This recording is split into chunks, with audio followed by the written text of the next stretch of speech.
It was late at night that we arrived at Auschwitz. Then we were welcomed by a speech from one of those couples. He said, "You saw that sign, that Arbeit macht frei, that means freedom through labor." He said, "Don't make any mistakes. Nobody needs your labor here. You did not come here to work. You came here to be killed. You're just waiting your turn." Auschwitz in many ways symbolizes the epitome of mass industrialized killing by Nazi Germany during the Holocaust. The camp was transformed from a holding place and a place of incarceration for Polish political prisoners into a mass killing center in a few short years. It began its existence in 1940. It was set up by the SS in order to imprison Polish political prisoners. When people were brought to Auschwitz, all their personal property was taken away from them. There was a process of dehumanization that went on there. Prisoners had their heads shaved, they were given uniforms and tattooed. So Auschwitz was the only place in which prisoners were tattooed with numbers. The conditions for living, whether those are in the barracks that were created to house horses, that now housed hundreds of people, often 5 to 6 to a bunk. Here is Auschwitz. They told us, here you cannot live long. If you live a day or you live 2 days, that's about all how long you live here. The same way, they kept on chasing us, beating us, chasing us, beating us.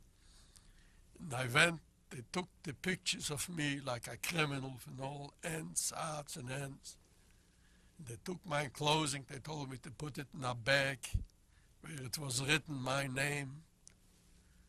And then we went, they shaved our head, then always beating, wherever you go, every step.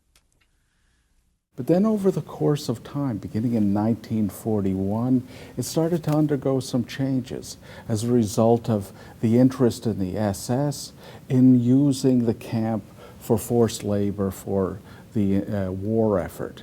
Then in 1942, it became a killing center, particularly by 1943, modern methods for disposing of bodies with vast crematoria that were created, new forms of gas chambers that allowed for the destruction of large numbers of human beings. So this was industrialized killing on a grand scale. Between 1942 and the end of 1944, you had almost 1 million Jews killed there, about 75,000 Poles. You had about 24,000 Roma and Sinti, that is gypsies, 15,000 Soviet prisoners of war, as well as 10 to 15,000 political prisoners from a variety of different countries. Then one morning again, word came to us that we were going to evacuate Auschwitz. Why were we evacuating Auschwitz? It is because the Russians were coming close by. And so we all walked out Auschwitz and we started walking. And we walked for days. I'll never forget it. I don't know how many days we walked. We walked, and then we took cattle cars, and then we walked again. And as we walked, we heard gunshots, and they told us to keep on marching. We heard gunshots, and they were shooting people in the back who couldn't keep up with the walking. It ended up being called the Dead March, because the ravines and the gutters, they were all red from blood. Holocaust memorialization is important for every country in the world. In the United States, This is a country in which many Holocaust survivors went after the war.